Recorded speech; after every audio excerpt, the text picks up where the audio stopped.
एक जंगल में रात के समय भूतिया चिड़िया की आत्मा नींबू बेच रही थी। नींबू ले लो नींबू, रसीले खट्टे नींबू।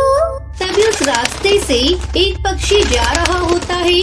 आ गया मेरा शिकार, नींबू जितना रसीला है मेरा शिकार, लेकिन कहीं ये मेरा रूप देखकर मुझसे डर के भाग न जाए। तभी वो अपना रूप बदल कर उस पक्षी के पास जाती है। आओ भाई साहब, ताजे ताजे रसीले नींबू ले जाओ, फिर कभी नहीं मिलेंगे ऐसे रसीले बड़े बड़े नींबू। क्या बात है, लग तो बिल्कुल रसीले रहे हैं, एकदम ताजे ताजे नींबू हैं। चलो 1 किलो नींबू दे दो। तभी भूतिया टूनी चिड़िया की आत्मा के सारे नींबू गले सड़े नींबू में बदल जाते हैं और वो अपने असली रूप में आ जाती है। आखिरकार तू मेरे झांसे में फंसी गया, तुझे तो फंसाना बहुत आसान था। ये कहकर उसे मार देती है और उसकी लाश नींबू में बदल जाती है। फिर वो नींबू खेत में डाल देती है जहाँ बहुत सारे नींबू की खेती होती है। ये हुई ना बात, आखिरकार मेरी खेती में भी नींबू आ गए। तभी अचानक से उस खेती के अंदर से कुछ पक्षियों की आवाजें आने लगती है। हमें छोड़ दे, हमें जाने दे, हमने तेरा क्या बिगाड़ा है? तूने हमें मार दिया, लेकिन कम से कम हमारी आत्मा को तो यहाँ से जाने दे। ऐसे कैसे जाने दूं? जब तक मेरा मकसद पूरा नहीं होता तब तक मैं तुम्हें यहाँ से कहीं नहीं जाने दूंगी। ये कहकर भूतिया चिड़िया की आत्मा वहाँ से गायब हो जाती है। अगले दिन बंटी अपने खेतों में आता है तो देखता है, अरे वाह, इतने बढ़िया बढ़िया ताजे ताजे रसीले नींबू, वो भी मेरे खेतों में। ऐसा कैसे हो सकता है? कल तक तो मेरे खेतों में सूखा पड़ा था, फिर आज ये नींबू कहाँ से आए? ये कहकर बंटी नींबू तोड़कर उन्हें बाजार में जाकर बेच आता है। उसकी बहुत अच्छी कमाई होती है जिसे देखकर वो बहुत खुश होता है। ये सोचकर बंटी उस दिन चैन से 2 वक्त की रोटी खाता है और रात को सो जाता है। जैसे ही आधी रात होती है, भूतिया टूनी चिड़िया की आत्मा वहाँ पहुँच जाती है। नींबू ले लो नींबू, ताजे ताजे रसीले नींबू। अरे भाई साहब, नींबू ले लो नींबू। जैसे ही उसे अपना शिकार मिलता है, वो उसे मारकर अपनी टोकरी में डाल देती है, जिसके बाद मरा हुआ पक्षी ताजे ताजे रसीले नींबू में बदल जाता है और वो नींबुओं को बंटी के खेतों में ले जाकर डाल देती है। तभी उनमें से एक नींबू के अंदर की आत्मा बोलती है, मुझे छोड़ दो, मुझे मेरी माँ की याद आ रही है, मैं उनके पास जाना चाहती हूँ, मुझे छोड़ दो। चुप कर चिड़िया, अगर ऐसे ही चिल्लाती रही तो कोई तुझे सुन लेगा। तुम पक्षी यहाँ से कहीं नहीं जा सकते, समझे तुम? ये कहकर भूतिया टूनी चिड़िया की आत्मा वहाँ से गायब हो जाती है। ऐसे ही काफी दिन गुजर जाते हैं। तभी एक रात की बात है, कड़कनाथ सेठ खेतों की तरफ से जा रहा था। कोई बचाओ हमें यहाँ से, भूतिया टूनी चिड़िया की आत्मा ने हमारी आत्माओं को इस नींबू में कैद कर दिया है। कड़कनाथ सेठ उनकी आवाज सुन लेता है और उनसे कहता है, तुम लोग चिंता मत करो, मैं तुम्हारी मदद जरूर करूँगा। ये कहकर कड़कनाथ सेठ तुरंत एक तांत्रिक बाबा के पास जाता है और उन्हें सब कुछ बता देता है। जैसे ही तांत्रिक नींबू के खेत के पास पहुँचते हैं, उसी समय वहाँ भूतिया टूनी चिड़िया की आत्मा आ जाती है। यहाँ क्या करने आया है तांत्रिक? चला जा यहाँ से, नहीं तो अच्छा नहीं होगा, मैं तुझे नहीं छोड़ूंगी।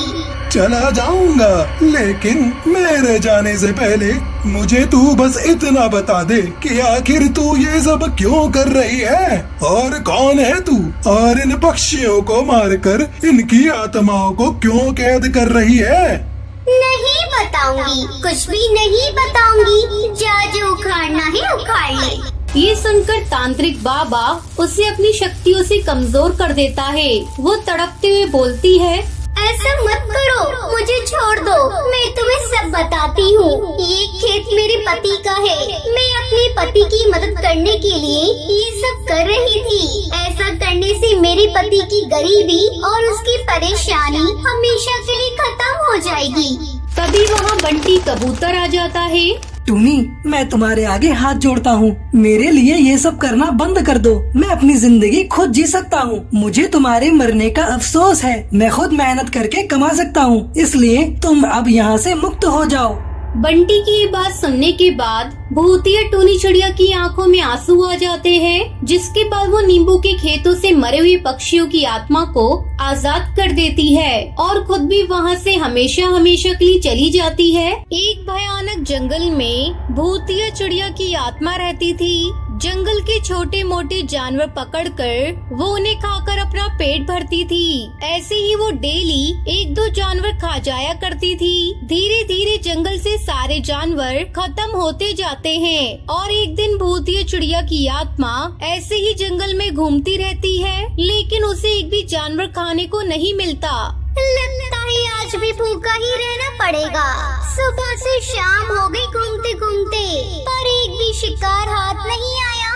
चलते चलते भूतिया चिड़िया की आत्मा जंगल के बाहर चली जाती है तो उसे नदी पार दिखता है कि कुछ बच्चे बॉल से खेल रहे होते हैं। खेलते खेलते बॉल भूतिया चिड़िया की आत्मा के पास आ जाती है। उनमें से गोलू नाम का बच्चा भूतिया चिड़िया की आत्मा के पास आता है। आजा बेटा मेरे पास, ले अपनी बॉल ले। अब मैं तुझे खाकर अपनी भूख मिटाऊंगी। जैसे ही गोलू बॉल लेने के लिए उसके पास जाता है, तभी वो उसे उठाकर खा जाती है। ये सब देखकर बच्चे काफी डर जाते हैं और वहाँ से भाग जाते हैं। ऐसे तो कोई बच्चा दोबारा यहाँ खेलने नहीं आएगा और जंगल के जानवर भी खत्म हो गए हैं। अगर ऐसा ही चलता रहा तब तो मैं भूखी ही मर जाऊंगी। बिना खून के मुझे कुछ तो करना पड़ेगा। ये बच्चे पढ़ते तो होंगे ही, क्यों ना मैं एक सुंदर चिड़िया का भेष लेकर इन बच्चों की टीचर बन जाऊं। ऐसे मुझे बहुत सारे बच्चे खाने को मिल जाएंगे। ऐसा कहकर वो एक सुंदर चिड़िया का भेष लेकर शहर के जंगल में चली जाती है और टीचर की नौकरी देखने लगती है। सर, मुझे छोटे बच्चों को पढ़ाने के लिए टीचर की नौकरी चाहिए। क्या मुझे यहाँ टीचर की नौकरी मिल जाएगी? हाँ मैम, हमारे यहाँ छोटी क्लास के बच्चों के लिए एक टीचर चाहिए थी। क्या आप छोटे बच्चों को संभाल सकती हैं? हाँ, क्यों नहीं। मैं एक माँ हूँ और मुझे बच्चों को संभालना और उन्हें पढ़ाना दोनों अच्छे से आता है। तो ठीक है, फिर आप आज से ही यहाँ ज्वाइन कर लीजिए। Thank you sir. ऐसा कहकर भूतिया चिड़िया की आत्मा वहाँ से 5वीं क्लास में जाने लगती है। वो क्लास में देखती है कि कुछ बच्चे इधर उधर भाग रहे होते हैं। भूतिया चिड़िया की आत्मा को देखकर बच्चे शांत हो जाते हैं। वो सबको पढ़ाने लगती है और बच्चों को अपनी प्यारी प्यारी बातों में फंसा लेती है। तभी 2-3 बच्चों को वो अपने पास बुलाती है। जब सारे बच्चे अपने काम में बिजी होते हैं तो वो उन्हें खा जाती है, पर हरी तोता उस भूतिया चिड़िया की आत्मा को रूप बदलते हुए देख लेता है और बहुत डर जाता है। कुछ देर बाद वो प्रिंसिपल कड़कनाथ सेठ को सारी बात बताता है। अरे बेटा, ये क्या बोल रहे हो तुम? वो तुम्हारी टीचर है, रिस्पेक्ट करो उनकी। और जिन बच्चों की तुम बात कर रहे हो ना, वो आज एब्सेंट है। पर नहीं सर, सच में। पर कुछ नहीं, चुपचाप क्लास में जाओ। हरी तोता चुपचाप क्लास में चला जाता है। फिर अगले दिन प्रिंसिपल उस बच्चे की बात टीचर बनी भूतिया चिड़िया की आत्मा को बताता है। आजकल बच्चे भी ना कुछ भी सुनकर आ जाते हैं और कुछ भी बोलते रहते हैं। हाँ सर, बिल्कुल। बच्चों को क्या पता क्या बोलते रहते हैं। आज इस बच्चे को ठिकाने लगाना होगा, नहीं तो इसको असलियत पता चल गई तो ये तांत्रिक बाबा को बुलाकर मुझे भस्म कर देगा। ऐसा कहकर भूतिया टूनी चिड़िया की आत्मा क्लास में चली जाती है और उसकी पूरी नजर हरी तोता पर होती है, जिसने उसकी असलियत देख ली होती है। पर जैसे ही उसे मौका मिलता है वो फिर से 3-4 बच्चों को खा जाती है, पर इस बार सारे बच्चे उसका असली रूप देख लेते हैं। अगर तुम में से किसी भी बच्चे ने बाहर जाकर किसी को कुछ भी बताया तो इस बार मैं तुम्हें खा जाऊंगी। ये सुनकर सब बच्चे डर जाते हैं, लेकिन बंटी कबूतर हिम्मत करके कड़कनाथ सेठ को सब बात बता देता है। फिर कड़कनाथ सेठ उससे पूछता है, हमारे स्कूल के बच्चे कहाँ गायब हो रहे हैं? सच सच बताओ, कौन हो तुम? क्या सर, आप उन बच्चों की बातों में आकर मुझ पर शक कर रहे हैं? कोई बात नहीं, मैं स्कूल ही छोड़कर चली जाऊंगी।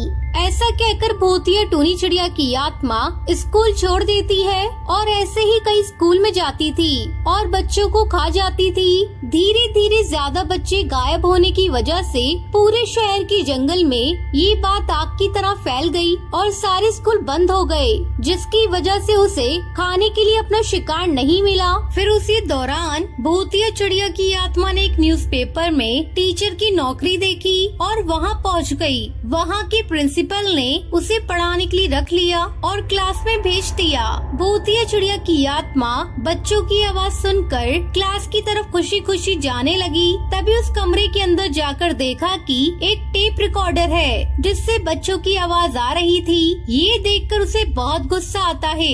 इन सब ने मुझे धोखा दिया। ये सब मुझे पकड़ना चाहते हैं, लेकिन ये जानते नहीं मैं कौन हूँ। वो जैसे ही पीछे मुड़ती है तो वहाँ तांत्रिक खड़ा होता है और वो अंदर से दरवाजा बंद करके उस भूतिया चिड़िया की आत्मा पर मंत्र पढ़कर राख फेंकता है, जिससे वो भूतिया चिड़िया की आत्मा जलकर वहीं पर राख हो जाती है।